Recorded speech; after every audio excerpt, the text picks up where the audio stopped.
Salut, je m'appelle Xavier Garny et je vous souhaite la bienvenue sur Studio Wakepark, la chaîne dédiée à l'actualité du ski nautique et du wakeboard en France.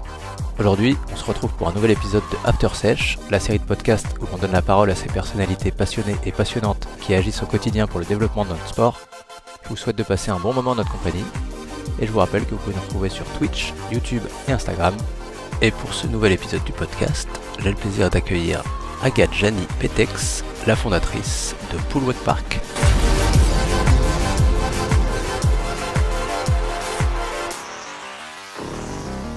Salut Agathe, on est à Moutier, enfin près de Moutier, On est à Salins-les-Thermes. dans la vallée de la Tarentaise, Tout à fait. la fameuse. Merci beaucoup de nous accueillir chez toi. Merci à toi de t'être déplacé jusqu'ici. Est-ce que tu veux commencer par te présenter? Alors, mon nom de naissance, c'est Agathe Jani. J'ai 32 ans et je suis mariée aujourd'hui à Robin Petex, donc je m'appelle Agathe Petex. Dans la vie, actuellement, je suis monitrice de ski, récemment retraitée du Pool Wakepark, Ouais. et je fais aussi de la préparation mentale pour les sportifs. Et du coup, j'ai eu un parcours un peu atypique. Mes parents sont forains de manège, donc j'ai grandi sur les fêtes et j'ai voyagé et travaillé avec eux jusqu'à l'âge de 20 ans à peu près. Et en amont, mon papa était moniteur de ski dans les Alpes du Sud, donc j'allais skier à Oron. Je sais pas si tu connais. De nom. Toute petite station, très très jolie. Et j'étais au club là-bas, je faisais de l'alpin, de la compétition, donc voilà. J'ai un peu suivi un parcours de haut niveau dans le ski alpin, puis freestyle, puis freeride. Et tout en étant foraine quand je pouvais, en poursuivant mes études quand je pouvais. Donc voilà, j'avais déjà plein de casquettes quand j'étais jeune. Ouais. Et j'ai connu le wake grâce à Robin, qui m'a emmené à un date en 2011. Un date avec lui. Oui, il m'a emmené à l'Arena, à Ouais. Exo 01. Et ça a été un massacre pour moi. J'ai vraiment souffert ce jour-là. La première fois que tu faisais du wake? C'était la première fois que je faisais du wake. Je crois que c'était Simon qui drivait, mais je suis pas sûre. Ok. Et non, mais voilà. Enfin, c'était un très joli spot et j'ai été tout de suite fascinée par l'infrastructure. En fait, j'avais jamais vu ça. J'adorais le petit tic tic tic quand ça passe dans les poulies. Et je trouvais ça vraiment incroyable. Pour moi, c'était un manège sur lequel les gens faisaient du sport.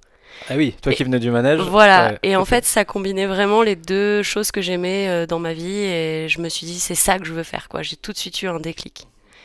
Et donc, voilà, je suis partie faire 2 saisons en Nouvelle-Zélande pour enseigner le ski et voyager. Et quand je suis rentrée, j'ai dit à Robin, allez, on enclenche, on monte un parc.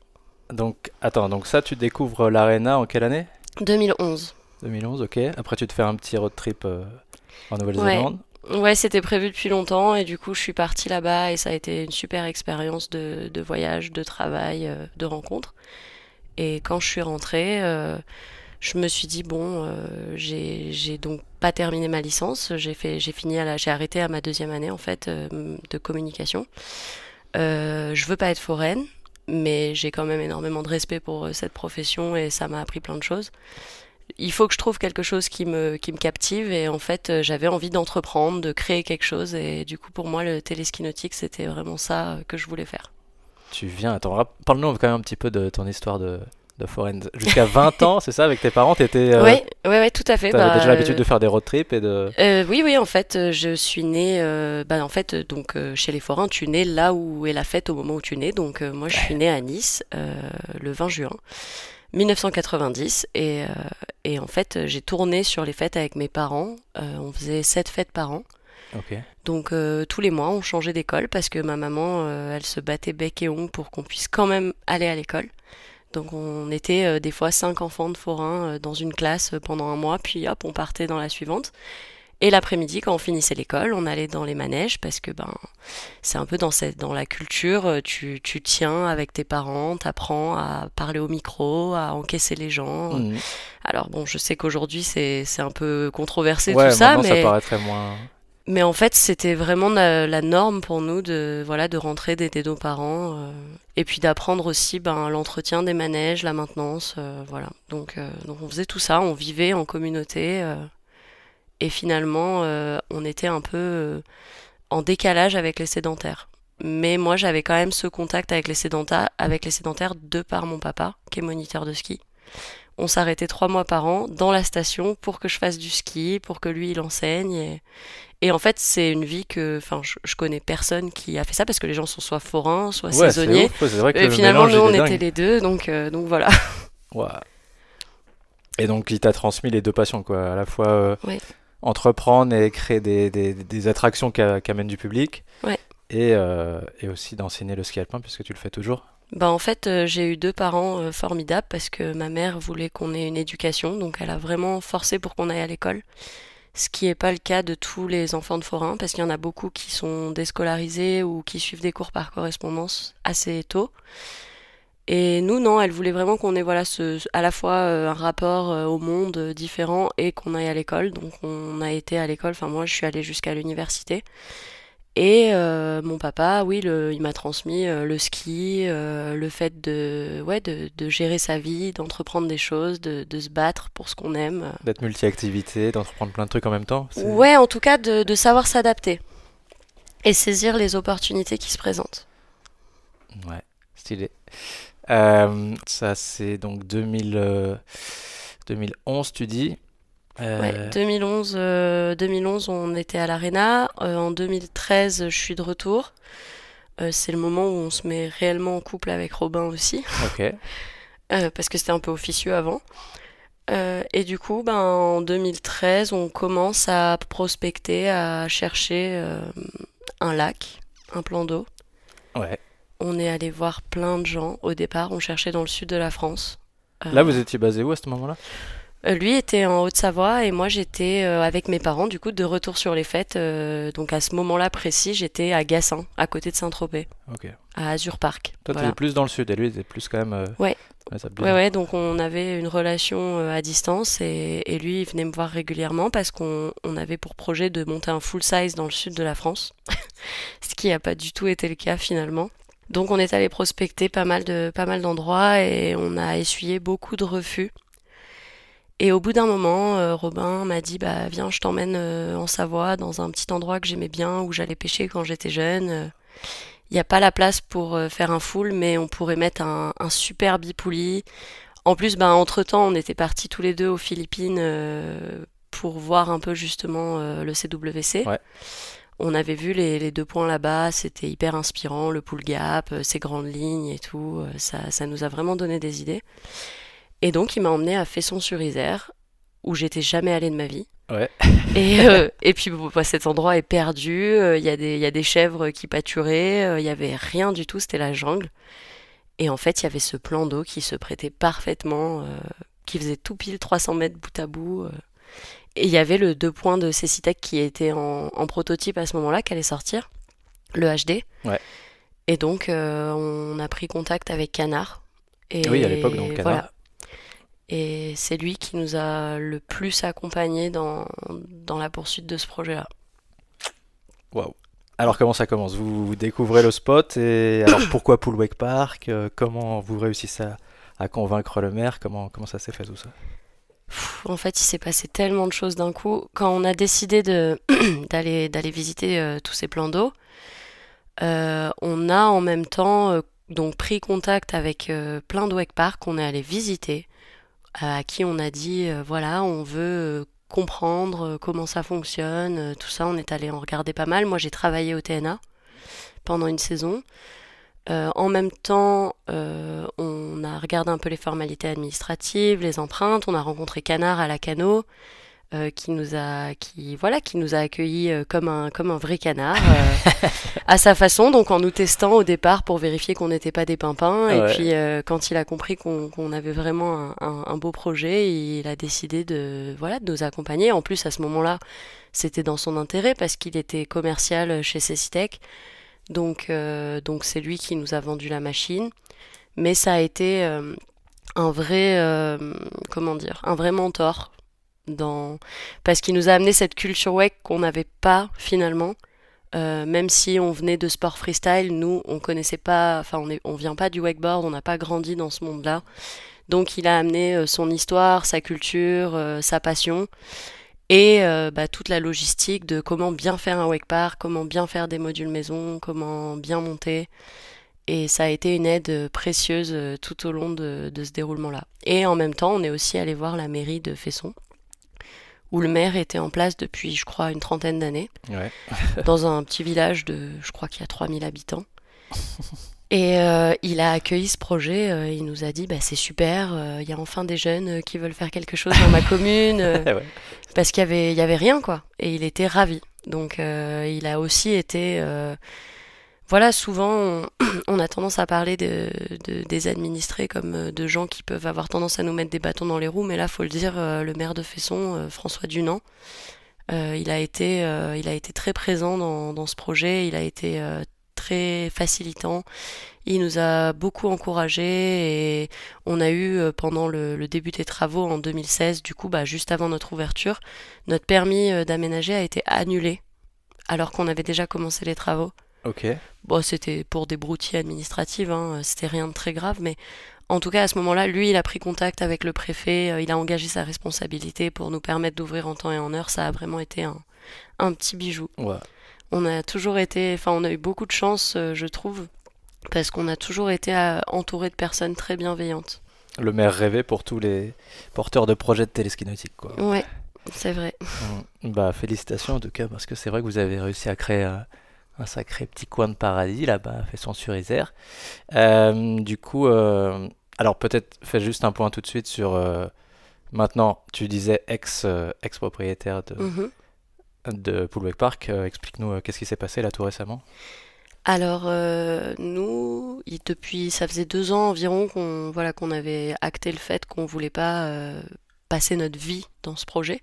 Ça a été super de le concevoir, de l'imaginer, de le rêver, de le rendre réel. Mais voilà, au bout de 5 ans, on avait assez fait le tour de l'activité. On avait envie de passer la main. Il y avait beaucoup de gens qui étaient motivés pour le reprendre et donc on l'a vendu le 20 mai de cet été, 20 mai 2022, à des jeunes de l'asso local, le Pool Crew. Donc Donc il y a une continuité. C'est il y ça a qui une est, continuité, ouais. c'est ça qui est intéressant, hein. C'est complètement Raph, le nouveau gérant. Ça a été le tout premier client qui a raidé le parc, Ah ouais? en fait. Ouais, ouais, en Ça c'est. 2016, donc juste avant qu'on ouvre le téléski. Raph, il était passé 2, 3 fois, enfin même plus de 2, 3 fois. Il était venu, il avait regardé, il trouvait ça génial qui est ça. Il avait déjà fait un peu de wake au WAM. Donc quand on a fini d'installer le bipoulier avec Donna, Raph, il était là. Donc nous, on a raidé pour la première fois notre 2.0. Ouais. Et quand on a fini de raider, on a fait raider Donna. Et quand Donna, il a fini de raider, Raph était là. Donc on lui a dit, tu veux te mettre une corde? Et donc il a été la première personne hors projet à rider le parc. C'est Et classe. aujourd'hui, c'est lui qui a repris avec sa chérie Manon. Et... La belle histoire quand même. Ouais, c'est super. Et ils s'en sortent comme des chefs. Trop bien. Ok. Peut-être nous faire un petit point sur à quoi ça ressemble pour ceux qui y sont jamais allés. Quand on arrive sur le spot, qu'est-ce qu'on voit? À quoi ça ressemble? Pourquoi ça s'appelle Poolweg Park? Alors ça dépend à quelle période vous venez en fait, parce que si vous venez en mai, la première chose que vous voyez c'est des chèvres et un lama. Ah, un lama? Ouais, si vous venez en juin, c'est un énorme pool gap, et puis si vous venez en septembre, c'est un plan d'eau assez sec. Voilà. Mais en tout cas, c'est un endroit qui est très joli, enclavé dans les montagnes, avec un grand plan d'eau tout en longueur et un système HD de Cecitech et donc des modules homemade, en tout cas pour le moment, qui sont faits en contreplaqué marine et un pool gap de 15 mètres de long, refait à neuf. Ah, Et en fait, en gros, il y a sur les berges, aménagé sur les berges, partie gauche, il y a le pool gap, et partie droite, il y a un kink, qui est à peu près à la même élévation que le pool gap. ouais. Et l'endroit, il est vraiment super. Il y a aussi un chemin de fer, je crois, qui passe juste à côté. Ouais, en fait, d'ailleurs, il y a beaucoup de gens, enfin, une des phrases qu'on entendait le plus de la clientèle qui venait là-bas, c'est mal indiqué pour venir ici, parce que faut passer sous la voie Ouais. ferrée, de l'autre côté, t'as la 2x2 voies, donc c'est un endroit qui est assez bien caché. Hmm. Et du coup, c'est pas évident à trouver, mais une fois que t'arrives, c'est quand même un grand espace, hein, ça fait plus de 2 hectares. T'as le téléski nautique, il y a aussi un snack tout de suite à l'endroit où tu te gares, Et de l'autre côté du plan d'eau, il y a un espace pour le trampoline freestyle avec une toile inspirée du Super Tramp. Donc c'est une très grosse toile qui fait à peu près 6 par 3 et qui plaît beaucoup aux professionnels du trampoline. Ouais. Alors parle-nous aussi de tous les événements, toutes les choses que vous avez réussi à organiser sur ce plan d'eau. Il y a eu pas mal de grosses vidéos qui sont sorties. Je sais qu'aussi, avec toute ton expérience dans le ski alpin, tu as réussi à monter pas mal de projets en synergie avec le ski et le wake. Il y a plein de Ouais, choses à raconter là-dessus aussi. ouais, alors en fait, quand on a monté Spark, moi, ma plus grande compétence, je savais que c'était la communication. D'abord parce que c'était mon domaine d'études et parce que dans le ski, j'avais quelques contrats de sponsoring. J'avais été pas mal formée à la communication, au marketing, au sport marketing. Et donc je me suis inspirée un peu de ces modèles-là pour les reproduire sur mon parc en me disant voilà ça marche, il faut faire de l'event, il faut créer un lieu convivial où tout le monde se sent bien, que tu sois un pro rider ou que tu sois un petit gars du village qui a jamais fait de wake, il faut que tout le monde se sente considéré de la même façon. Et ça va passer par pas mal de choses, donc à la fois des événements ponctuels rassembleurs vraiment pour la communauté locale, du type des petites soirées, des choses comme ça, que des événements un peu plus porteurs, un peu plus médiatisés, comme on a fait le Hola Chica, qui était un événement 100% féminin avec plein d'activités. On a fait aussi Skate Amber pendant 3 ans, qui était un gros contest skate et wake skate, et qui pour moi a été le meilleur contest de tous les temps là-bas. Voilà, et puis après, ben, en ce sens, on a pas mal communiqué aussi sur tous les passages de pro riders sur le parc. On a toujours essayé de leur donner de la disponibilité, du temps de ride dédié, de communiquer sur leur venue, de leur demander aussi un peu de jouer le jeu avec notre communauté à nous. Ouais. C'était important pour nous de créer ce lien en fait entre les pros et les amateurs parce que ben ça donnait vraiment une identité forte au parc et ça permettait vraiment que les gens vivent une expérience assez unique et très authentique ils sont chez eux, à leur maison, et il y a ce gars qui vient des États-Unis, de Thaïlande, d'Angleterre, d'Allemagne, et qui va passer un moment avec eux, qui va discuter avec eux. Et en fait, on le faisait de façon assez spontanée finalement. Ça a toujours été Et t'as assez pas l'impression que fluide. c'était une star que tu peux pas approcher, au contraire, c'était Pas hyper. du tout. Alors, bon, bah, ça a commencé en 2017 avec Daniel. Là, j'avoue que j'ai un peu bloqué quand même. Il y a Canard qui m'a téléphoné. Daniel Grant. Daniel Grant, oui. Canard me téléphone au mois d'avril pour me dire oui, est-ce que tu peux bloquer telle date en mai toute la journée. Je lui dis oui. Enfin, c'est Canard, donc Ouais, moi, ouais. par principe, je lui dis oui tout le temps. Pas de problème, Canard, je bloque. C'est pourquoi et tout. Il me dit ben, c'est pour Daniel Grant. Il vient passer une journée. Il fait un événement avec Rip Curl, Grom Search. Enfin voilà, sur le moment, je me dis, mais il se moque de moi en fait, donc je rigole, je note Ah Daniel ouais? Grant en gros sur le planning. Il me dit, non, mais je te jure que c'est vrai, il va vraiment venir et tout.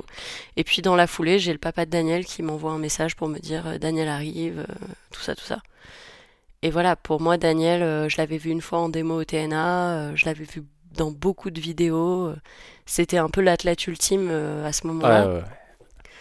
Et je me suis dit, waouh, c'est incroyable quand même qu'ils viennent chez nous, on n'a rien demandé, comment ça se fait quoi. Et Daniel est venu pour de vrai, retour de Fise, il est arrivé un peu fatigué, il a tout de suite posé du son, mis des platines, il était avec James Windsor. Et voilà, ils étaient comme à la maison, on aurait dit que c'était nos colocs, qu'on se connaissait depuis 10 ans, ça s'est super bien passé.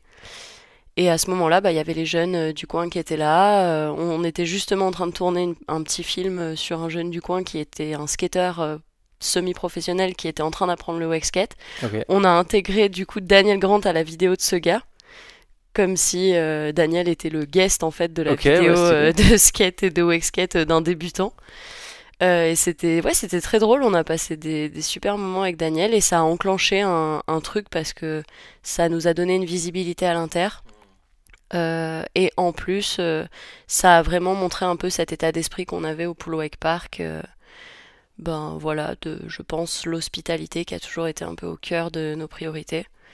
Et voilà, ça a permis aussi de faire venir d'autres gens. Ensuite, il y a eu le shooting Liquid Force. Il y a eu pas mal d'athlètes inter qui sont venus aussi, des wake skaters qui ont été bien encouragée par Maxime, Jiri.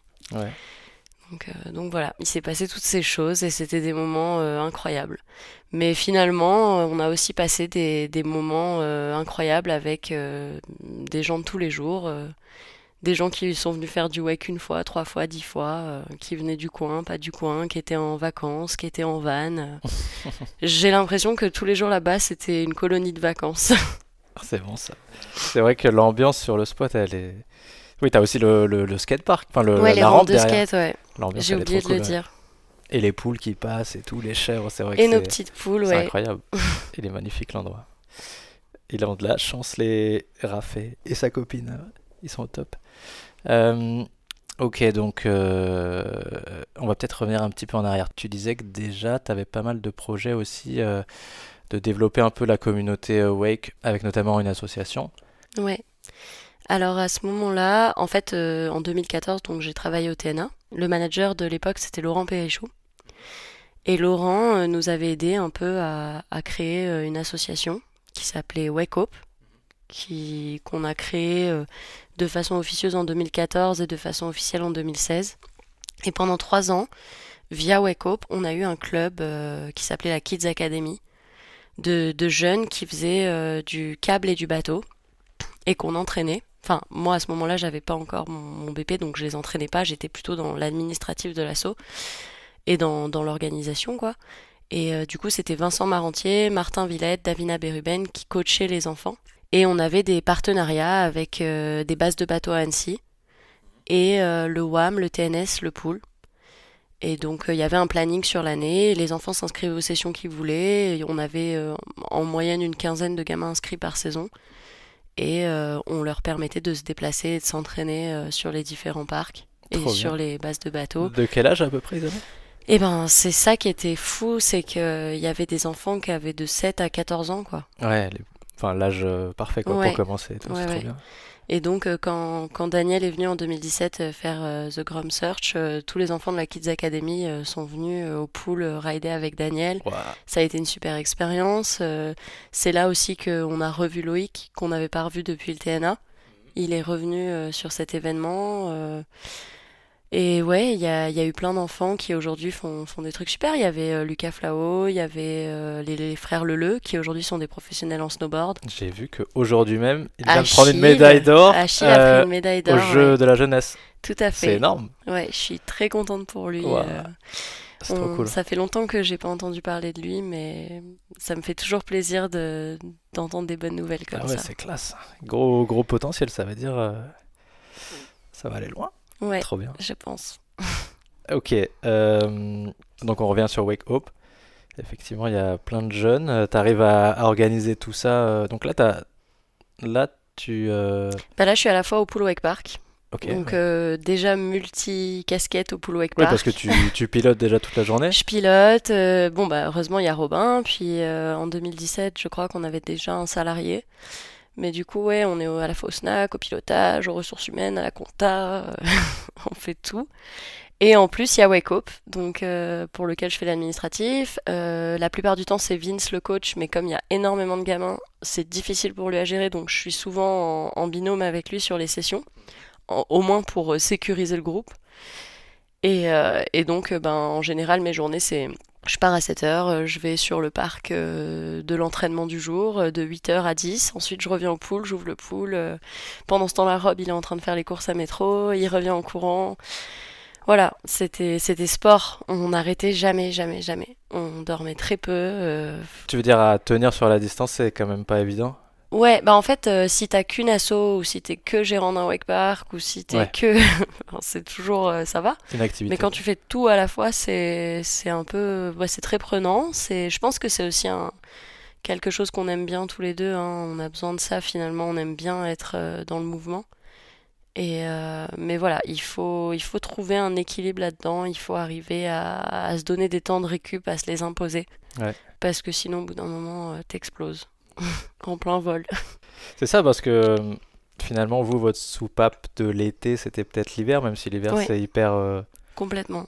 hyper intense aussi, j'imagine. Donc, Ouais, ouais, bah en fait, l'hiver, on enseigne tous les jours le ski à Courchevel, ouais. mais heureusement qu'on a ça. D'abord parce que d'un point de vue financier, c'est notre principale source de revenus, qui nous permet donc d'être gérant de Wake Park l'été, parce que faut pas croire, hein, être gérant, ça veut pas dire être millionnaire, loin Voilà, de c'est là. ça qu'il faut qu'on explique aussi. Ouais, non, Avoir un seul bipouli, et surtout avoir uniquement une activité estivale, c'est très compliqué finalement.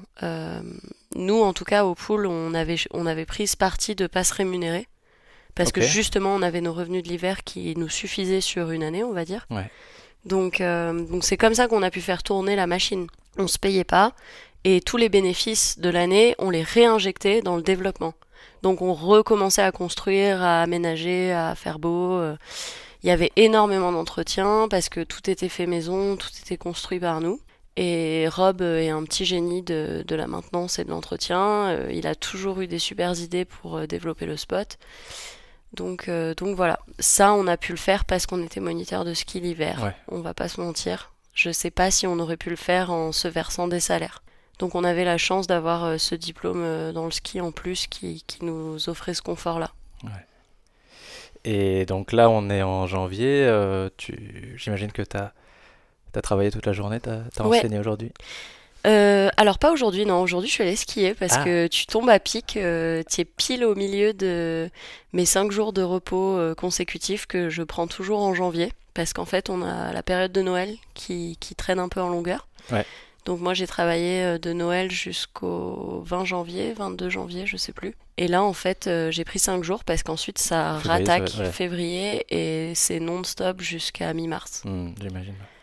Donc voilà. Aujourd'hui j'ai fait du beau ski dans Ah, la poudre. j'ai vu en story, en plus, j'avoue, je te dis ça, mais j'ai vu tes stories. T'avais pas l'air de donner un cours en backcountry.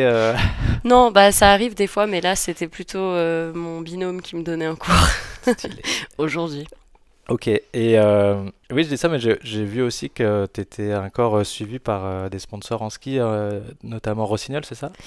Ouais, Rossignol, j'étais rentrée comme athlète en 2013. Je faisais des compétitions de freeride sur le Freeride World Qualifier, qui est la deuxième division du Freeride World Tour. Et donc c'est là que j'ai été repérée et que j'ai commencé avec eux. Et quand j'ai arrêté la compétition, ils m'ont gardée comme ambassadrice. Donc en fait, ça fait 8 ans que je suis suivie par cette marque. Aujourd'hui, bon bah j'ai que de la dotation en équipement, mais c'est déjà énorme parce que ça me permet de continuer à faire ce que j'aime. Si j'ai des projets de vidéos, de trip à ski, je sais que je peux aller les voir et leur demander.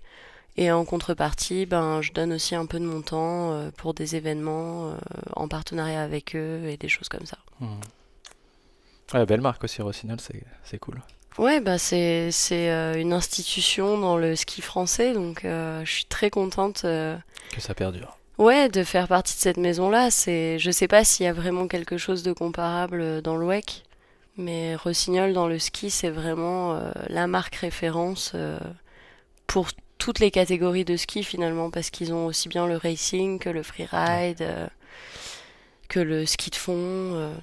Ouais, ils sont très très très présents dans la scène ski et ils sont français. Donc Oui, je c'est suis ça, on n'a pas encore une grande marque française du wake pour l'instant, même s'il y a eu quelques pas petites encore. tentatives, mais On me dit dans l'oreillette qu'il y a des petites choses qui se mettent qu'il en place, y a encore un canard dans l'histoire qui essaie de... mais tu sais qu'on n'a pas le droit d'en parler. C'est confidentiel. C'est totalement confidentiel, mais bon, canard, on peut que supposer qu'il est en train de monter des projets à droite à gauche. Oui, et Canard va écouter ce podcast, je pense.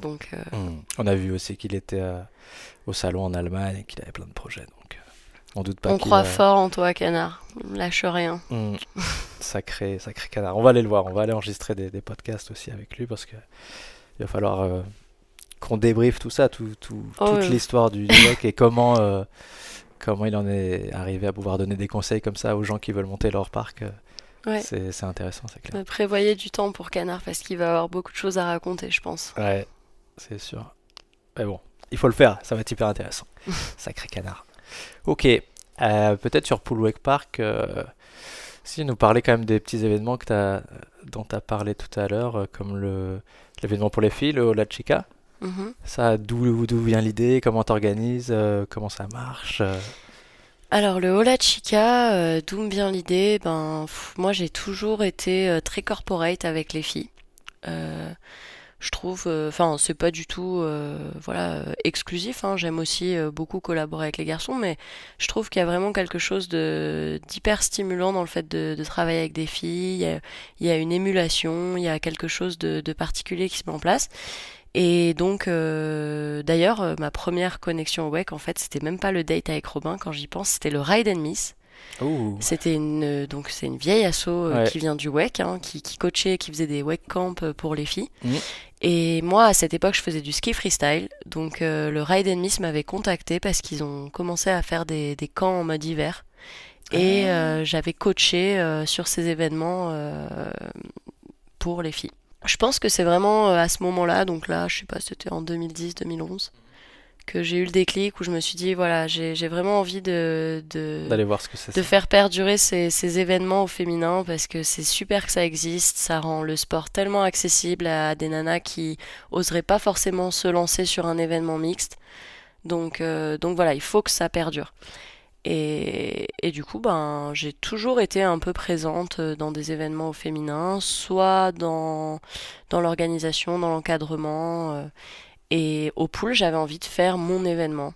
Et donc, je suis allée voir ma bande de copines, toutes mes copines que j'adore, qui pour moi sont des badass de leur sport. Mhm. Et je leur ai dit, on va faire un atelier de ça, un atelier de ça, un atelier de ça sur cette journée. Et toi, tu seras la coach. Et j'ai des super copines parce que la première année, j'avais zéro budget pour faire cet événement. Et elles sont venues et elles ont encadré bénévolement. Et ça a super bien marché. Et en fait, c'est un événement qu'on a fait pendant, je crois, 5 ans Ouais. et qui n'a pas arrêté de s'améliorer, autant d'un point de vue organisationnel que de par sa notoriété. Ça ramenait toujours plus de monde. Et voilà, on l'a rendu vraiment évolutif. Donc au début, c'était vraiment axé sur le coaching dans des ateliers spécifiques. Ok. Donc Comme, il y avait quoi comme atelier? il y avait trampoline, wakeboard, slackline, skate. Et en fait, au fur et à mesure des années, on l'a fait évoluer. On y a amené aussi une dimension émotionnelle. On Ok. a amené un peu les filles à échanger, à parler, à expliquer pourquoi justement elles venaient sur ce type d'événement, Ah, stylé. qu'est-ce qu'elles avaient comme attente, c'était quoi pour elles se dépasser aujourd'hui. Tu avais un Et moment où vous vous posiez et vous discutiez. voilà, il y a eu vraiment des temps d'échange en Ah, fait, c'est de cool plus ça. en plus au fur et à mesure des années, des temps d'échange dédiés pour bien comprendre en fait ce qui pour elles était une définition du bien-être et de la performance, et du coup de les emmener d'un point A à un point B par rapport à leurs propres attentes. Et ça, c'est hyper intéressant parce que c'est vrai enfin, chez les garçons ou dans n'importe quel stage, c'est important aussi d'échanger, même Mm. entre les participants au stage. C'est là que tu apprends aussi beaucoup, juste en discutant avec les gens, et finalement, En fait c'est trop bien. c'est tout le sujet de la préparation mentale, c'est que chacun doit être acteur de son projet. Et je pense que c'est aussi le fait que j'ai commencé à me former en préparation mentale en amont de mes diplômes sportifs qui a fait que petit à petit je me suis plus dirigée vers les sensations, les émotions, mettre tout ça ensemble et essayer de composer quelque chose à partir vraiment de ce que la personne attend et désire. Donc voilà comment on en est arrivé là. Stylé. Et le dernier Ola Chica, c'était une super expérience. On avait Colline Balébas, qui est une pro skieuse qui a encadré l'atelier skate, Lisa Traverso qui a fait des bains glacés, Chloé Roumollard qui est une eyelineuse pro, qui est une nana incroyable, qui est aussi justement coach en gestion des émotions, qui était là. On avait Tiffany Perrotin, voilà, Joanne Masson, Davina Beruben, mes petites coachs wakeboard Ouais. de toujours. Grosse équipe et ça a clôturé un peu le Hola Chica. C'était l'année d'avant la vente. Ça s'est merveilleusement bien déroulé et ça a été une très belle fin pour cet événement. Trop bien. C'est vrai qu'on suivait ça aussi sur les réseaux. Ça bougeait. C'est vrai que c'est. Vous aviez réussi à. Ça se voyait quoi, dans la com, t'avais un peu d'expérience quoi. On sentait qu'il se passait des choses et vous arriviez à créer cette émulation et cette image qui était très forte. En Donc, fait, l'expérience, je l'ai vraiment acquis au Pool Wake Park. Je pense qu'au tout début, en 2016, j'avais les compétences, j'en étais même pas consciente. J'ai commencé à communiquer et des gens sont venus me voir, vraiment des professionnels du métier sont venus me voir et m'ont félicité, m'ont dit que je faisais un super travail de com et tout. Stylé. Mais finalement, moi, au début, j'avais pas vraiment confiance en moi parce que bah, j'avais lâché ma licence. Je me sentais pas légitime pour faire ça bien, donc j'ai fait un peu, voilà, j'ai composé avec ce que j'imaginais et ça marchait, ça ramenait du monde, ça gagnait en notoriété. J'entendais des gens à l'autre bout de la France parler d'événements qu'on avait mis en place et ça a été super réconfortant. Ça m'a permis de prendre confiance en moi et petit à petit aussi de voir bah, ce qui marche, ce qu'il faut améliorer. Et à la fin, ben oui, effectivement, les derniers events et les dernières campagnes qu'on a faites, elles ont été percutantes, je pense, et je suis contente de ce Mm. qu'on a accompli. Et j'ai pas été seule parce que c'est facile de communiquer, mais il faut quand même que derrière il y ait toute une logistique qui soit à la hauteur de ce que tu Ouais, c'est ça. proposes. T'as une vraie équipe qui t'a Bah déjà accompagné, Robin, quoi. hein, Robin c'est vraiment mon Ton- pilier. Mm. S'il n'était pas là, ben, il est 50% de ma réussite, hein, Ouais. en tout cas dans le Pool Wake Park. Et après, d'ailleurs, il est 51% de ma réussite parce qu'il a 51% Ah, des parts de la c'est société. important de rappeler ça au cas où. C'est lui le grand chef. Et après, ben, il y a évidemment le Pool Crew, donc l'asso local, qui a été là. Donc au départ, c'était 5 garçons, Jérémy, Will, enfin j'ai envie de dire leur nom pour qu'ils se Bah ouais, reconnaissent. carrément. Jérémy, Will, Raph, Boubou, et il m'en manque un. Ah mince, je sais plus. Bref, je suis désolée, là je stresse un peu, il m'en manque un. On Mais le en tout retrouvera. cas, voilà, c'était 5 garçons qui étaient hyper motivés, qui étaient toujours là sur les événements, qui ensuite ont ramené d'autres copains, qui ensuite ont eu des copines. Et en fait, cette petite asso a été toujours là autour de nous, toujours présente. Et ça a été hyper bénéfique. Je sais pas, je pense que du fait de notre écart d'âge, ils se rendaient pas compte de à quel point leur présence était importante pour nous et contribuait au fait que nous, on réussissait. Parce que si on n'avait pas eu cet appui solide au quotidien, ça aurait été très difficile voilà, de gérer tous les soucis lambda d'une entreprise, en fait, hein. Vous avez réussi vraiment à créer quelque chose qui motivait tout le monde, mais de façon naturelle, sans forcément leur faire sentir qu'il fallait adhérer à une asso, machin, un truc. Ah ouais, C'était non, quelque chose de très naturel et c'est peut-être comme ça que en ça a réussi fait, à fonctionner, quoi. toute la partie associative, moi je les ai aidés dans la logistique administrative et dans l'organisation de leurs premiers événements, mais après tout ce qu'ils ont mobilisé comme énergie et comme moyens, Mm. c'est vraiment eux hein, c'était leur initiative et Et puis de leur laisser aussi la liberté, parce que ça, c'est pas évident. Il y a beaucoup de téléskis où c'est aussi compliqué d'être une asso et d'avoir l'autorisation, ne serait-ce que du patron, d'organiser plein ouais, de trucs et tout. Et c'est donc vrai. là, ça, c'est aussi une grosse qualité de permettre à l'asso de faire confiance et de la laisser organiser des trucs. Ça, c'est fort Ouais, aussi. en fait, on a surtout convenu de plages horaires qu'on leur mettait à dispo. Mhm. Et nous, on avait 100% confiance en eux. De la même façon que eux avaient 100% confiance en nous. Et je pense Mhm. que c'est ce qui a fonctionné. C'était que vraiment chacun ait son espace pour travailler. Et à partir de là, tout allait bien. Mais non, non, on se faisait aucun souci. Enfin, ils étaient tellement bienveillants et tellement amoureux du spot, attachés à... Et ça a continué, hein, encore quand Maneraf ont commencé, ils étaient là, ils mettaient des coups de pioche, ils les aidaient à aménager le spot. Mhm. Stylé. Enfin voilà, ça a toujours été une fourmilière de gens ultra motivés qui sont là et qui font vivre ce spot et c'est ça qui est magique là-bas, je trouve. Trop bien. Et alors, il y a eu des événements dont tu as parlé tout à l'heure. C'est quoi le plus gros événement qui t'a marqué là, si tu veux en souligner un? Tu veux dire événement au Poolweg Park? Ouais, au Pullwack Park. Tu Euh, parlais de la démo Liquid Force, peut-être ça peut être intéressant. Après, si t'en as d'autres. ouais, la démo Liquid Force, j'ai trouvé ça chouette, mais non, vraiment pour moi, celui que j'ai trouvé le plus chouette, c'était le dernier Skatember.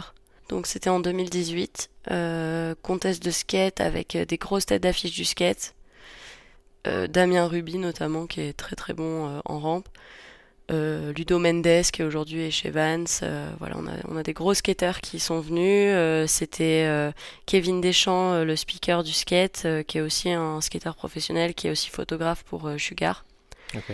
Et sur la partie Wexskate, on a Maxime Giry et Clément de Prémonville, le choc des titans, quoi, comme on disait toujours. On avait Adri Barat, on avait Nicolas Bell, je crois qu'il était encore là sur cet événement. Donc voilà, déjà des gros noms, grosse organisation, l'aide du Pool Crew, qui est bénévole de par l'association sur l'événement. On a un groupe de rock, des super juges. Non, c'était un bel événement. C'était super bien. Toute la journée s'est bien déroulée. Il y avait un monde de dingue. Il y avait de la musique. Il y avait des super speakers. On a sorti des images grâce à Papa Giry, NCC Visual Project. Voilà, on était très contents de l'avant, pendant et après cet événement. Ouais. Pour moi, ça a été le plus abouti. Ouais, t'arrives comment dire, ramener deux communautés avec des têtes d'affiche, créer une vraie émulation. Mm. Et en termes de com, j'imagine, ouais, c'est vrai qu'on en a Ouais, beaucoup puis vu. les wax skaters vont voir le contest de skate, ils font des essais dans les rampes, les skaters vont faire du wax skate. Ouais. C'était incroyable cette journée. On a Melchior qui était notre employé à l'époque, qui est aussi un artiste et un graphiste qui a fait toute la communication visuelle de l'événement, qui nous a fait des trucs de fou, des animations vidéo et tout, hyper pointues. Et non, vraiment, pour moi, autant d'un point de vue exécutif que de communication, tout s'est très très bien passé. On était vraiment contents de cet événement. Trop bien. Encore une des réussites de l'ère Jani Petex Full Wake Park. Janex, du coup, notre Janex. société. C'est vrai? La combinaison de nos deux noms, ouais. Ça sonne grave bien en plus. C'est stylé. C'est kitsch, mais on aime bien.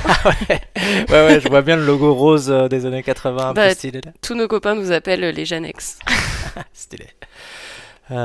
Ok, on va continuer dans tes milliers de projets et milliers de vies parallèles. Ça, c'était vraiment le pool, mais j'imagine qu'on va en reparler dans les autres projets. Il y a quelque chose que tu as fait l'année dernière, tu t'es beaucoup impliqué dans toute l'organisation d'un tour cet été. Est-ce que tu veux nous parler de ça? Ouais, je veux bien. Alors j'avais déjà une petite expérience média, j'avais été animatrice radio pendant ma première année de fac, bénévole. Et j'avais fait beaucoup de rédactionnel en freelance pour des magazines de ski et de wake.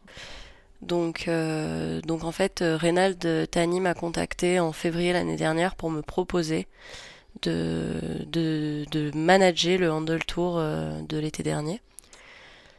Et j'ai mis un petit moment à lui répondre, je lui ai dit que j'avais besoin de temps, et dans ma tête j'ai laissé un peu émerger une idée. Et en fait j'ai pensé du coup à ce concept de faire des teams, parce que je savais que la problématique principale du Handle Tour, c'était que les riders étaient fatigués.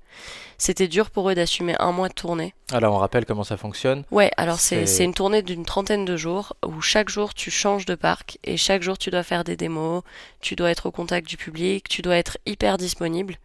Et en fait, ça, physiquement et psychologiquement pour les riders, c'était vraiment difficile. Ouais. Donc en fait, mon idée, ça a été de composer 4 teams, et du coup que chaque team fasse une semaine du trip.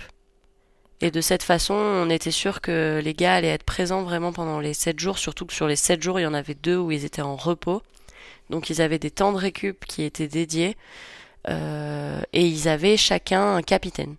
Okay. Donc avant de répondre à Reynald, j'ai contacté les capitaines, qui étaient au final des amis. Donc Maxime, Marie, Loïc et Matt Montoro. Ouais. Matt Montoro sur la première tournée. Et je leur explique un peu cette idée. Je leur dis voilà, j'ai pensé à faire ça, mais j'ai besoin d'avoir ces 4 capitaines. J'ai besoin de pouvoir m'appuyer sur vous, que vous soyez le relais en fait entre les idées que je vais amener et la réalisation avec les riders.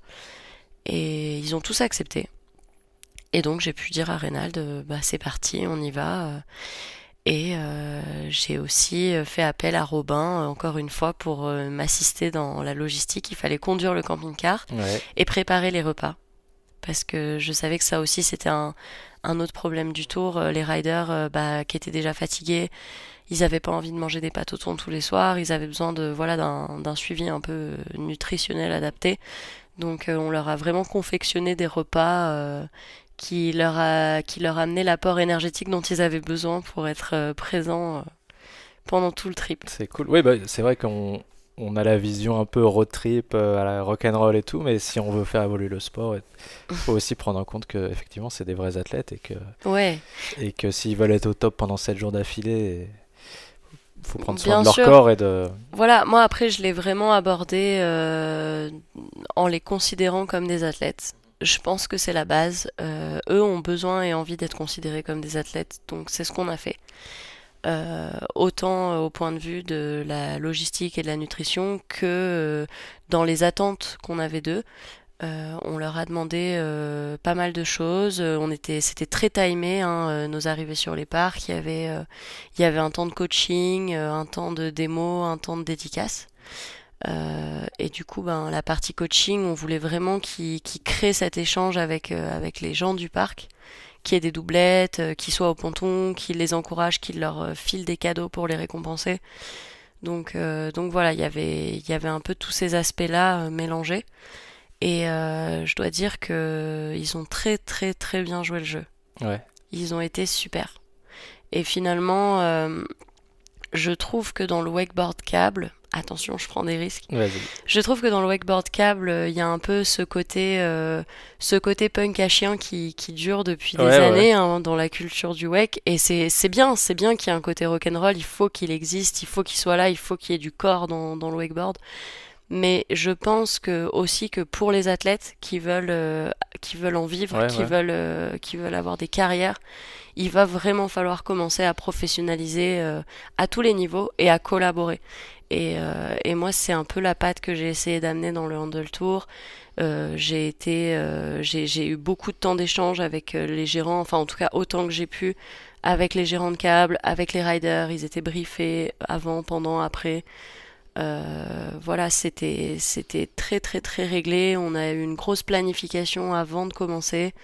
Et en fait, on s'est rendu compte que quand on met ces gars-là dans ces contextes-là, où ils sont cadrés, Ouais. ça se passe très bien. Et on a des vrais pros en face. Et ils font rêver les gens, parce qu'ils sont rock'n'roll, mais en même temps, c'est des pros. Et je trouve que c'est ça qui fonctionne avec les sports freestyle, finalement.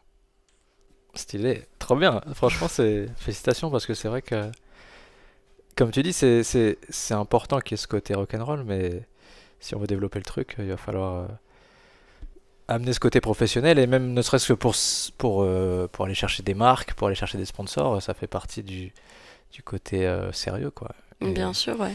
D'ailleurs, sur le tour, on a collaboré étroitement avec les partenaires du tour, les principaux qui étaient Liquid Force, Soruz, Wake Pro, il y avait Hyperlight, Ronix et pas mal d'autres. Mais en tout cas, voilà, sur les principaux, on s'est aussi coordonné pour organiser des board tests, pour faire des dotations de l'eau sur les caps partenaires des partenaires du tour. Voilà, d'essayer de travailler en bonne intelligence avec tous les acteurs et en fait, c'est ça qui fonctionne. Et tout le monde, enfin, en tout cas, les retours qu'on a eus étaient très positifs à ce niveau-là.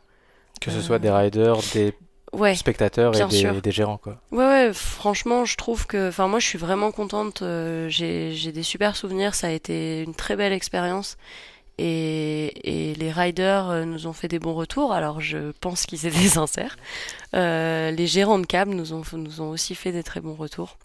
Après, c'est comme tout, hein, c'était un premier jet. Il y a toujours des choses qui peuvent être améliorées, mais en tout cas, c'était une chouette expérience et voilà. Pourquoi pas un jour repartir en tournée avec ces gens-là. Yes. Alors, du coup, Rob et toi, vous étiez sur les 4 trips, vous étiez là pendant les 7 jours. À temps plein, ouais. On a été là avec. En fait, nous, on est les deux seuls à avoir fait le Handle Tour intégral. Ouais, c'est ça. Et On alors, a. quand vous en ressortez comment? Vous êtes cuit au bout Ah ouais. Ouais. Ouais, ouais, on en ressort. T'as fait 3500 km, très peu dormi, hein, parce que Moi, j'arrivais, je présentais les riders, je repartais dérocher les trucs de la veille, je montais les réels de la semaine, j'éditais les photos, je les envoyais à Rénal, nanana. Fallait écrire les articles, enfin, il y avait un boulot de dingue. Robin, bah, il était tout le temps en train de préparer les repas, d'aménager le camp de base, et en fait, on démontait et on repartait le jour même, donc c'était sans fin, non-stop. Et à la fin du tour, on était épuisés. Mais très content aussi La que ça réussite, soit ouais. bien passé, qu'il n'y ait pas eu de couac. Non, non, c'était chouette. Alors, est-ce qu'on peut espérer pour l'année prochaine une nouvelle édition avec les Janex ou on sait pas encore si c'est... Je pense pas qu'on le refera parce que ben, Robin est parti sur d'autres projets professionnels. Et moi aussi. Pour le moment, rien que je puisse trop dire, mais voilà. Donc non, on sera pas dispo l'été prochain Ok. pour le refaire. Mais j'aimerais beaucoup que voilà, autant, enfin, les athlètes peuvent proposer des choses, les marques peuvent proposer des choses. Hein. Le distributeur français de Liquid, Ronix, Hyperlight, c'est Sport Pulsion. C'est un groupe qui est quand même assez puissant, avec des jeunes au marketing qui sont très motivés. Y a un jeune qui s'appelle Clément qui a été avec moi sur une partie de la tournée et qui a plein de bonnes idées. Voilà, c'est autant de gens qui pourraient être force de proposition pour des événements similaires. Pas forcément aussi longs, mais ponctuellement, venir sur des parcs, créer une expérience client, faire vivre le wakeboard, vendre du rêve, voilà. Puis là, vous avez peut-être réussi à créer un modèle à reproduire Oui, pourquoi pas. ou duquel Ça, repartir, ouais. ou même refaire autre chose. Je sais que Reynald a plein aussi de bonnes idées pour la suite de sa tournée. Donc oui, pourquoi pas. Enfin, tout est... Tant qu'il y a des idées, c'est toujours quelque chose. Ouais, c'est déjà positif, ça veut dire que ça continue d'avancer. Mm. Trop bien. Bah ouais, on fait un coucou à Reynald, c'est vrai que c'est énorme aussi le taf qu'il fait avec Kendall et c'est important qu'il y ait encore des médias et même si c'est compliqué maintenant de gérer des magazines dans le wakeboard, il faut continuer. Trop bien. Mm. Ok, t'en as parlé déjà tout à l'heure un petit peu de tes nouvelles compétences que tu as développées, notamment en préparation mentale Ouais. et donc en suivi ou en accompagnement d'athlètes. Mm. Euh, qui sont les athlètes que tu suis actuellement et comment tu fais pour les aider à progresser? Alors, en fait, à la base, le management d'athlètes, ça m'est un peu tombé dessus avec Loïc, qui est venu avec son papa en 2017 me demander un accompagnement, mais alors, pour le coup, qui était beaucoup plus axé sur la gestion de la carrière. Et finalement, je me suis rendu compte que quand tu traites comme ça d'humain à humain, il y a vraiment quelque chose qui va au-delà de la performance sportive. Et même en fait dans le coaching, j'ai passé énormément de temps à piloter, à enseigner le ski, à coacher le ski. Et j'avais envie d'aller un peu plus loin dans l'accompagnement en fait. Pas forcément des athlètes, mais juste des gens qui ont un projet et qui ont envie de faire quelque chose et d'aller plus loin. Et donc je me suis toujours intéressée à la préparation mentale. Et je me suis formée à partir du Covid, comme j'ai eu un peu de temps. Mm. Et j'ai suivi différentes formations avec des spécialistes du métier. Et ça a été une expérience très enrichissante. Et aujourd'hui, j'accompagne des athlètes en préparation mentale, du coup, que je vois en présentiel ou en visio, et que je suis généralement sur des saisons complètes. Je peux pas vraiment te dire avec qui je travaille parce qu'il y a une déontologie autour de ça qui Ouais, fait que bien voilà, sûr. on n'est pas là pour se vendre par rapport aux gens avec qui on travaille. Mais en tout cas, ce que je peux te dire, c'est que j'ai aussi bien des sportifs amateurs que des sportifs de très haut niveau et que finalement la trame est toujours la même. La personne doit être actrice, la personne doit fixer ses objectifs. Et moi, en fait, je suis juste là pour lui montrer les outils qui existent et l'aider à développer une certaine forme d'autonomie Ok. dans le développement de ses habiletés mentales le plus vite possible. Et une fois que c'est fait, ben, c'est juste un plus pour elle pour bien se connaître, bien gérer ses émotions et être concentrée dans les moments décisifs. Donc ça sert aussi bien sur des moments ponctuels de type compétition que sur la gestion globale en fait de sa carrière, de sa vie. Je suis déjà intervenue aussi dans des entreprises. Ouais. Donc voilà, j'essaye de faire au mieux. En tout cas, j'ai beaucoup de plaisir à faire ça. Et pour le moment, je continue.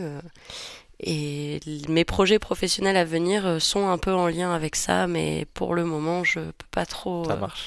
t'en dire Est-ce que, plus. pour rester sur ce sujet, mais sans dévoiler tes projets, est-ce que tu sens que c'est quelque chose qu'on parle de plus en plus et qui a manqué à un certain moment dans le sport en général ou dans le sport peut-être français? Peut-être qu'il y a d'autres pays qui sont déjà beaucoup plus en avance que nous.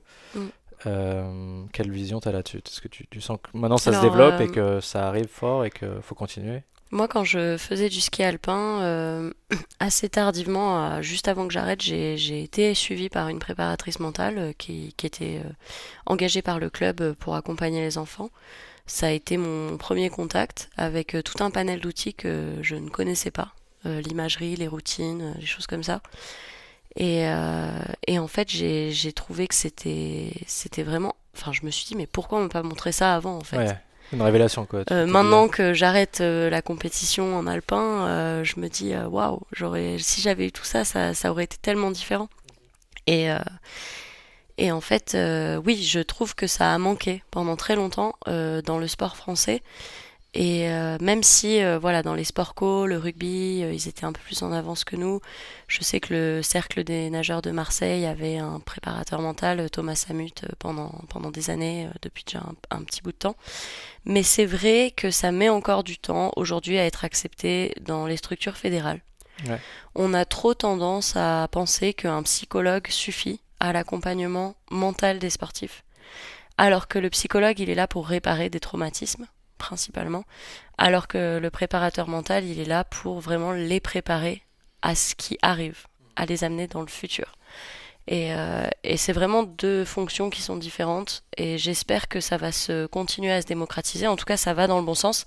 Mais oui, c'est sûr, comme tu disais, voilà, les anglo-saxons sont bien plus en avance que nous à ce niveau-là. On n'a pas cette culture-là du sport. En France, le sport, c'est la perf, la gagne, une certaine forme d'agressivité. Faut être méchant, faut être dur. Finalement, t'as pas le droit d'avoir d'émotions, t'as pas le droit d'avoir de doutes, t'as pas le droit d'avoir d'échecs. Et, euh, et oui, la préparation mentale, elle t'apprend à accepter aussi tous ces aspects-là du sport et te détourner un peu du résultat en fait. Nous, on a trop cette culture du résultat. Il faut faire une perf, sinon tu es personne. Enfin, en tout cas, dans le ski, c'était un peu comme ça. Et la préparation mentale, elle te dit, mais fais ce que t'aimes, trouve ta voie et le résultat suivra en fait. Le résultat sera la conséquence de ce que tu auras mis en place pour réussir. Donc voilà, c'est vraiment une approche différente et en tout cas, mon expérience empirique de la préparation mentale me montre que c'est ce qui fonctionne en ça fait. marche, ouais. Mm. Stylé. Et on a vécu pendant les championnats du monde en Thaïlande un truc assez fort avec notamment donc la victoire de Maxime Giry Mm. en wake skate qui est champion du monde 2022 et il nous racontait que qu'il avait préparé un peu ce truc-là, comment dire, c'était contre l'Italien donc Mauricio, qu'il avait eu toute une stratégie pour l'amener à sortir son meilleur run puis après le repasser devant et tout. Mm. Est-ce que toi avec ton œil de pro tu as une analyse là-dessus sur comment Oui, alors déjà, je sais que Maxime est suivi par une sorte de préparateur mental hypnothérapeute. Il travaille beaucoup avec l'imagerie. Et du coup, dans l'imagerie, il y a des techniques spécifiques pour t'amener dans le futur, des techniques qui s'appellent des techniques de projection. Et en fait, ça t'apprend à anticiper tous les scénarios potentiels, les bons et les moins bons, ouais, et t'amener à imaginer tous les scénarios possibles pour que le jour J, tu sois prêt à exprimer ton plein potentiel. Et c'est vrai, ça fait vraiment une différence finalement parce que le jour d'une compétition, c'est pas toujours le meilleur qui gagne. En l'occurrence, pour moi, Maxime c'est le meilleur, donc je suis très contente qu'il ait gagné, mais c'est pas toujours le cas. Parce que c'est celui qui va être le plus déterminé, le plus disponible ce jour-là qui va l'emporter. Et forcément, celui qui aura eu une bonne préparation mentale aura l'ascendant, parfois sur le physique et sur la technique à un instant T. c'est fou, hein. C'est vrai que c'est hyper important et on s'en rend de plus en plus compte maintenant. Et notamment, le meilleur exemple, c'est peut-être le France-Argentine de la Coupe du Monde 2022. T'as une analyse Complètement. là-dessus? Oula, non, alors Non? moi je suis pas du tout compétente en football, mais en tout cas, j'ai été épatée par comment dire, le sang-froid de Mbappé. C'est vraiment un grand champion, je pense. Voilà, c'est tout ce que je peux te dire Ça sur marche. la partie foot. C'est bien déjà. Ok. Euh, Merci en tout cas pour. Et je sais que tu avais des projets avec le comité qui venait s'entraîner au pool Ah oui, oui, oui, c'est vrai, à un moment, on avait le comité, alors la section freestyle du comité de Savoie, ouais. qui venait s'entraîner au Pool Wake Park. Et je trouve qu'ils ont beaucoup de chance d'avoir des coachs aussi ouverts d'esprit, parce que l'entraînement classique dans les disciplines du ski alpin, c'est vraiment du renfo, voilà, un peu de mobilité, mais beaucoup de renfo. Et là, ils avaient un peu de budget à allouer à ça. Et ils leur ont dit, ben voilà, on va axer un peu plus sur la glisse, le plaisir, l'équilibre. Et du coup, ils venaient au pool et ils ont même construit des pistes synthétiques pour pouvoir s'entraîner en jeep. Ils Au avaient, pool? ouais, Ah ouais? ouais, ouais, ouais, ils C'est... avaient des temps de wake. Ils ont fait de la slack. Ils ont organisé une petite olympiade là-bas. C'est Flo Cuvillier, le coach de la section freestyle. Et c'est vraiment un très très bon coach qui est en avance sur son temps et qui fait tout ce qu'il peut pour rallier un peu les jeunes au plaisir en fait. Et ça fonctionne encore une fois parce que ben quand ils prennent du plaisir, ils arrivent à réaliser ce qu'ils veulent et quand ils arrivent à réaliser ce qu'ils veulent, ils performent. Ça a d'autant plus de sens dans le freestyle que tu dois exécuter une figure hyper complexe, t'as une demi-seconde, faut que ça aille très très vite dans ton cerveau. Donc faut vraiment que tu sois dans de bonnes dispositions pour que ça marche. Et voilà. Donc ouais, c'était une bonne expérience. Et j'ai eu l'occasion ouais, d'accompagner quelques jeunes de cette section en prépa mentale.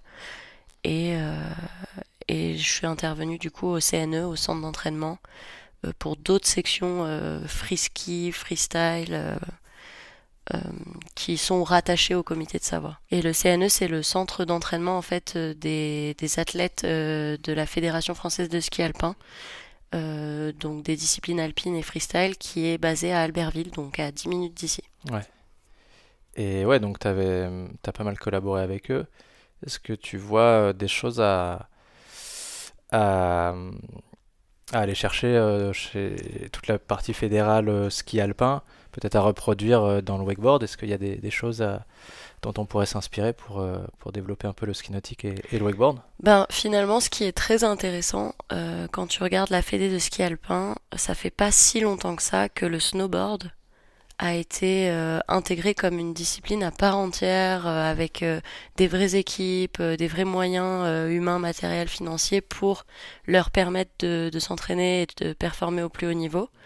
Le snowboard, c'était un peu, voilà, Le parent pauvre pendant longtemps et ouais. ouais, et en fait, il faisait des compétitions internationales, mais pas rattachées à la fédé, et voilà, il y avait pas toutes ces infrastructures pour le snowboard et je trouve que la Fédération française de ski nautique a un peu encore aujourd'hui, enfin là ça va beaucoup mieux ces dernières années, mais le wakeboard câble c'est un peu l'équivalent du snowboard dans le ski alpin.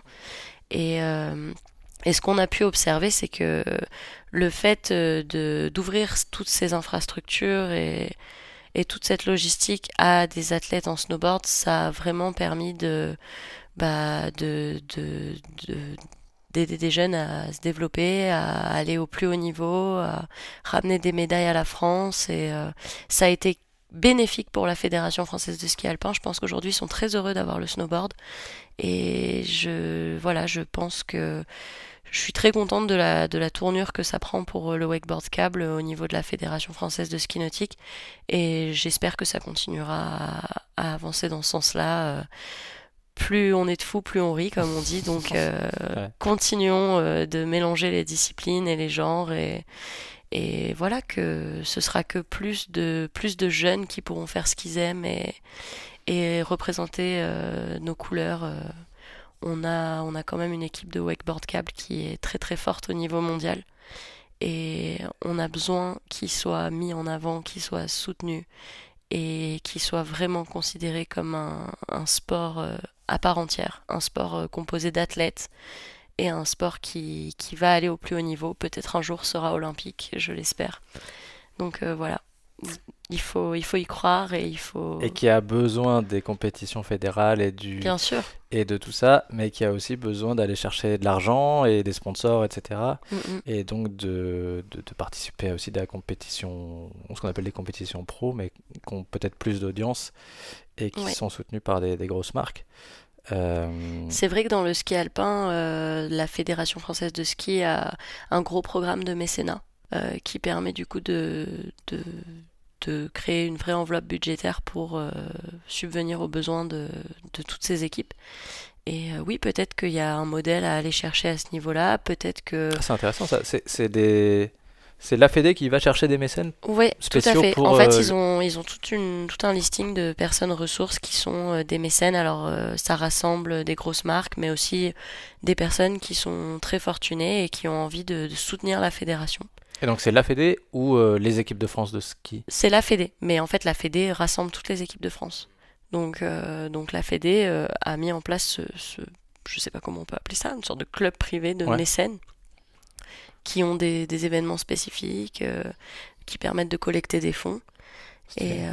Et voilà, et ça permet à la Fédé de vivre. C'est vrai qu'il y a besoin de beaucoup de moyens. Et malheureusement, le sport en France est peu subventionné. Donc voilà, on a besoin de plus de moyens. Et peut-être que dans la Fédé de ski nautique, il y aurait quelque chose à faire d'un point de vue mécénat sponsoring. Ouais. Ouais, peut-être.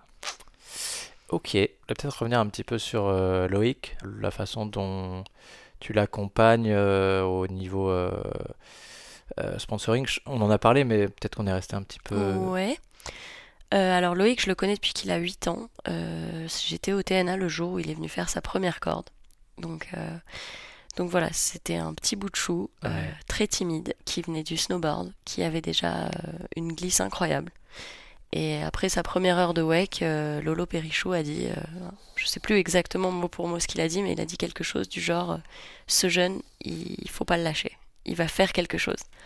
Et Lolo, il avait vraiment une lecture comme ça, hein, des jeunes qui venaient sur le parc, qui savaient déceler vraiment les talents. Et donc après, on s'est un peu perdu de vue avec Loïc parce que nous, on a monté le pool. Et il est revenu en 2017 et son papa m'a expliqué qu'il avait du mal à décrocher des sponsors. Bon, à l'époque, il avait, je sais pas, 12 ans. Enfin, il était très jeune. Ouais. Voilà, il était à un tournant de sa carrière parce qu'il était chez Joby et Joby allait arrêter de commercialiser des wakeboards de câbles. Donc je lui ai dit, écoute, si tu veux, j'essaye de lui décrocher un contrat et puis bah, si ça fonctionne, on pourra continuer à travailler ensemble. Et si ça fonctionne pas, tant pis, mais au moins autant essayer. Moi, je parlais bien anglais, j'avais quelques contacts, donc voilà. Je me suis tournée vers Sean Watson, qui était le team manager de Liquid Force US à l'époque, en lui expliquant la situation de Loïc, que c'était un jeune qui était 100% dédié au wakeboard, qui n'était plus à l'école, qui était déjà un très très grand athlète, avec beaucoup de potentiel parce qu'il mettait déjà des adultes à l'amende. Et Sean a cru en lui. Et c'est lui qui lui a obtenu son premier contrat à l'Inter. Et ça a été un déclencheur un peu pour toute la suite de son aventure. Et voilà, je suis très contente pour lui qu'il ait été repéré par les Américains parce que Loïc, voilà, c'est un peu comme moi, je le compare souvent à... Enfin, vu que je viens du ski, je compare un peu souvent, je fais des analogies entre le ski et le wake. Ouais, bien sûr. Et pour moi, on a Alexis Pinturo dans le ski qui était un gamin parmi 150 000 qui est sorti du lot et qui a eu cette longue carrière avec beaucoup, beaucoup de titres mondiaux. Bon bah voilà, Loïc qui fait partie de ces talents qui sortent une fois tous les 10 ans et qu'il faut pas manquer parce Ouais. que ce serait dommage. Quand un truc en plus, c'est que tu sais qu'il... Finalement, il a une vraie valeur ajoutée pour le sport. C'est un super athlète, il est très complet. Il a une vision incroyable dans sa façon de glisser. Depuis tout petit, il l'a toujours dit, il regarde ce qui se fait dans le snowboard, il le reproduit sur l'eau, il imagine des tricks qui n'existent pas et il les réussit au premier try parce qu'il les a tellement visualisés avant qu'il les essaye qu'une fois qu'il les a replaqués dans sa tête. Donc voilà, il a vraiment tout un panel d'habiletés qui font qu'il est Loïc. Naturellement, choses, ça. Naturellement. Ouais, voilà. Ouais, complètement, spontanément. Moi, j'ai jamais fait de prépa mentale avec Loïc, je suis vraiment juste son manager, en quelque sorte. Et, euh, et voilà, et je suis très contente du chemin qu'on fait ensemble. Et je pense que, bah voilà, là, il a eu 18 ans samedi dernier, on a fait son anniversaire. Donc ça y est, c'est un adulte. Et voilà, j'espère qu'on va pouvoir lui trouver quelqu'un dont c'est le métier. Un vrai agent sportif qui pourra le suivre sur le long terme. Voilà, je fais un appel à candidature. Si vous êtes intéressé, je pense que ça donne envie quand même, hein. contactez-moi. Il a besoin de cette prise en charge-là, il le mérite et il a plein de belles choses à apporter au sport et voilà. Et donc, il est suivi aussi par une autre marque. Ça rejoint Rob. Oui, alors non, alors à la base pas du tout parce qu'en fait quand Loïc est rentré chez Chanvre d'ici, qui est une marque qui fait des baumes et des huiles à base de CBD, quand Loïc est rentré dans cette marque, Rob n'était pas encore dans la boîte. Ok. Mais en tout cas, c'est Rob qui l'a introduit à ces gens-là dont il avait le contact et qui a eu cette idée de tiens, il faudrait que Loïc il intègre cette structure-là. Et voilà, et les gars, donc le gars en question, François, qui est le gérant, enfin le directeur de Chanvre d'ici, a été très emballé par le profil de Loïc. Il a aussi cru fort en lui, il lui a signé un contrat assez rapidement. Ouais. Et Loïc, il a fait cette pub incroyable dans les serres de Voilà. Chanvre d'ici. La vidéo qui est tournée à l'intérieur des serres, ouais, c'est ça. Voilà. Elle est incroyable cette vidéo. Ouais, elle est magnifique. Et voilà, c'était une idée qu'ils avaient depuis très longtemps et avec Loïc, c'était possible. Il a réussi à rider dans 5 ou 10 cm d'eau les serres à peine arrosées et Robin avait construit un rail pour qu'il puisse rider ce jour-là. Et c'est Loïc, quoi. On lui dit tu rides safe, tu fais attention et il met tout de suite des gros tricks et il a peur de rien, il a raté aucun essai, je crois. Enfin, moi j'étais pas là le jour du shooting, mais il paraît qu'il a été incroyable. Et les images qui sortent de ce tournage sont assez folles, ouais. Trop bien.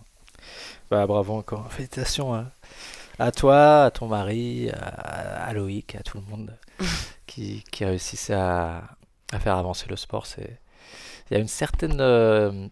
il y a une vibe en Savoie. En tout cas, ouais, c'est trop bien. C'est vrai. Il se passe des choses, c'est trop Mais cool. moi, tu sais, je suis niçoise à la base, hein, donc j'ai découvert aussi ces vibes ici et Maintenant, je suis tombée amoureuse. Ouais. Pas que de Robin, vraiment de la montagne, de la Savoie, des gens ici. C'est vrai, t'as raison, il y a quelque chose de spécial. Il y a un truc, ouais. Puis c'est à la croisée des chemins entre les sports d'hiver et les sports d'été finalement. C'est ça, la culture, Tu elle vois, là où j'habite, d'un côté je suis à 20 minutes des montagnes, de l'autre côté je suis à 20 minutes du câble. Il y a une c'est synergie qui fonctionne plutôt bien. Question. Quel conseil t'aurais à donner pour les mecs qui veulent monter leur parc là et qui nous écoutent? Celle-là, elle est importante parce que C'est une question qu'on me pose souvent, hein, encore aujourd'hui. Eh ben, ça intéresse franchement, beaucoup de monde. Ouais. lâchez rien. En fait, je pense que si tu veux monter ton câble, il faut vraiment, à chaque fois qu'une porte se ferme, faut que tu en ouvres une autre. Et c'est comme ça que ça fonctionne. Si t'as vraiment envie d'y arriver, t'y arriveras. Et si les portes sont verrouillées, c'est que c'était pas pour toi. Ouais. Je pense. Voilà, Mais après, enfin, je dis pas ça du tout de façon prétentieuse ou quoi, hein. C'est vraiment pour dire le destin fait bien les choses en fait. Parce que au bout d'un moment, quand trop de portes se ferment, c'est peut-être que t'es pas en train de toquer à la bonne. Alors que, ben, au contraire, si tu trouves toujours des moyens d'ouvrir ces portes, c'est que ben t'es vraiment sur le bon chemin. Donc voilà. Mais ouais, il faut une grande abnégation. Ok. C'est vrai que c'est... On le sent, hein, tous ces gens qui ont réussi à monter leur parc, ils ont quand même une certaine force de caractère. Faut quoi. être très têtu. Ouais, Ouais. mais c'est gentil que tu dises force de caractère parce que je pense qu'il faut être un peu borné Ah ouais. parfois même limite et c'est pas forcément une qualité. Une autre question. Si je voulais te la demander, je t'ai pas demandé. Tu l'as passé où le BPGEPS? Je l'ai eu en VAE. Ah, bien ça. Ouais, j'ai été. Donc ça marche la VE pour le BPGEPS. Ouais, ça m'a pris un an quand même, hein. Ouais, le dossier il est assez costaud. Ouais, c'était Ouais. un dossier costaud. En fait, je l'ai passé en VAE parce que j'étais au pool à ce moment-là et je pouvais vraiment pas laisser le pool l'été parce que ça nous aurait fait employer une autre personne, etc. Donc voilà, j'ai fait un dossier de VAE, un premier dossier pour justifier de mes heures d'expérience, deuxième dossier un peu plus approfondi, ensuite passage devant un jury et j'ai validé un monovalent ski nautique et wakeboard, Yes. le dernier en fait. Ouais. Et Pierre Aubry? Non, c'est pas Pierre Aubry. Jeff Aubry. Jeff Aubry. Jeff Aubry, ouais. Pardon, Jeff. Jeff Aubry m'a vraiment bien accompagné dans le montage de mon dossier de VAE. Il a été de très bons conseils. Ouais, Jeff, c'est aussi une mine d'informations du wake. C'est clair qu'on ira lui faire un coucou aussi. On ira enregistrer un Ouais, podcast. carrément. Maintenant, il a son petit parc, lui aussi, son bipool dans l'ouest. Bah, j'espère aller le voir l'été prochain. Ouais, le Jeff.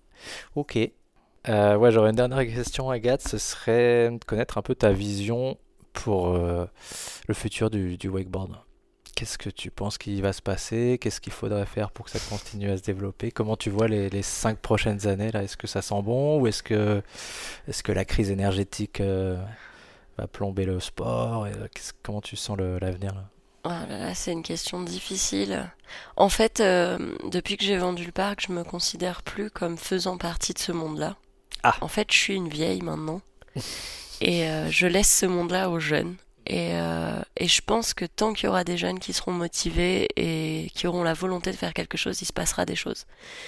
Il y aura des choses bien, il y aura des choses moins bien, mais il y aura toujours quelque chose. Et il faut vivre avec son temps, il faut croire en la suite. Et je suis assez confiante. Je me dis, je vois pas pourquoi ça fonctionnerait pas alors que ça fait des années que des gens montent des parcs, font du wake et que ça continue de se développer, d'exister. Et ce qui me donne la conviction que ça ira, c'est que j'ai passé, on a vendu le 20 mai le pool, tu vois, donc on a encore ouvert pendant un mois cette année. Et du coup, jusqu'à notre dernier jour au pool, j'ai vu des gens qui venaient pour la première fois faire du wake et qui sortaient de l'eau et qui étaient là. Mais c'est génial ce sport. Et voilà, il y a un, il y a un facteur de satisfaction dans le wakeboard qui est tellement immédiat Ouais. par rapport à d'autres sports de glisse comme le surf, le skate, très ingrat. Voilà, le wake c'est quand même accessible et en même temps ça t'amène des sensations de glisse, des vraies sensations. Et du coup, c'est un sport qui est tellement particulier, qui est accessible à tout le monde et qui est magique. Donc je pense que de par le sport, ça fonctionnera. En tout cas, moi j'ai toujours cru, j'ai toujours aimé le wake, donc j'aimerais toute ma vie ça et je suis sûre que ça se passera très bien. Même si les factures augmentent, c'est des portes qui se ferment, Ouais, qui s'ouvrent c'est ça. et les gens trouveront des clés. Et alors bipouli ou full size? Oh ben maintenant 100% bipouli. Ouais. Alors c'est marrant parce qu'au début j'étais presque triste qu'on ouvre un bipouli. Pour moi il y avait que le full size quoi. Le bipouli c'était vraiment un truc voilà accessoire. Et en fait j'ai tellement aimé la repêche, rider un lac flat, avoir le spot pour toi tout seul, pouvoir geeker un module. Non définitivement j'aime l'ambiance du bipouli. Maintenant après je suis toujours très contente d'aller rider des foules. Mais j'ai une petite préférence pour le bipouli. Ça marche. Merci beaucoup. Merci Merci Agathe. à toi. Il y a la toute dernière question. La dernière question du podcast, c'est qui c'est que tu aimerais écouter dans un prochain épisode? Et je savais que tu allais me poser cette question, donc j'ai eu le temps d'y réfléchir. Ah. Et je me suis dit, ça serait déjà bien qu'on t'entende toi, Ah, parce que tu as fait une interview, je sais, pour The Cable ou quelque chose comme ça. mince. Oui, pour Philippe Kunte qui fait Oui. Inside Wake News. Inside Wake, voilà, c'est ça que je cherchais. Mais ouais, ça serait rigolo qu'on t'entende toi sur ton podcast, donc je me propose de te poser des questions et que tu nous parles un peu de toi, parce que je suis sûre que tu as plein de choses à dire. Et après, ça me manque un peu à mon goût de présence féminine. Donc au niveau professionnel, j'aimerais bien entendre Mathilde Réville, qui est la première gérante du groupe EXO. Donc voilà, elle va marquer un peu l'histoire à sa façon. Et c'est la première femme qui a la gérance d'un full du groupe EXO. Donc voilà, je pense que Mathilde a plein de choses à dire. Elle a été opératrice avant, c'est une rideuse, c'est une super nana, donc j'aimerais bien l'entendre.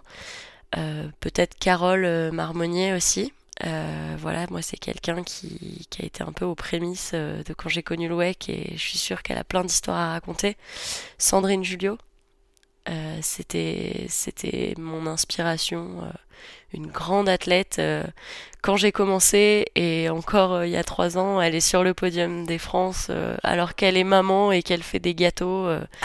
Je sais pas, Sandrine, elle est magique. Voilà. Sandrine, ouais. Je me rappelle de ses S-bend à 3 mètres de haut, là, c'était incroyable. Tout le à monde, l'époque, tout le monde. Waouh! Ouais, elle est vraiment spéciale et j'aimerais bien entendre Sandrine dans ton podcast. Grave. Voilà, moi j'adore en tout cas écouter les anciens. Ils ont toujours plein d'histoires sympas à raconter. Bah oui, les jeunes pour l'instant, on va les laisser faire leur carrière, on va pas les interviewer tout de suite. Ouais. Effectivement, les anciens, il y a plein de choses. Mais Est-ce voilà. que tu te considères maintenant comme une ancienne du coup en plus? Oui, mais du coup, je reviendrai dans 10 ans pour te raconter des trucs vraiment rock'n'roll que j'ai pas pu te raconter aujourd'hui. Ah, ok, ça marche. On fera ça. Mais de toute façon, il va falloir qu'on organise un truc avec Canard où ce sera le podcast ou le talk, tu vois, où il y a plusieurs invités, le talk rock'n'roll, où vraiment on se lâche et on raconte tout ce qu'on veut pas raconter. No filter, quoi. Voilà, no filter. Hashtag no filter. Ok. Bah franchement Agathe, merci beaucoup. Mais merci à toi et puis passe de bonnes vacances merci. Et encore, à la Plagne. Ouais, merci beaucoup pour l'accueil. À Moutier, enfin à Salins-les-Thermes. Salins-les-Thermes, merci. Merci encore. Ciao, à bientôt. À bientôt.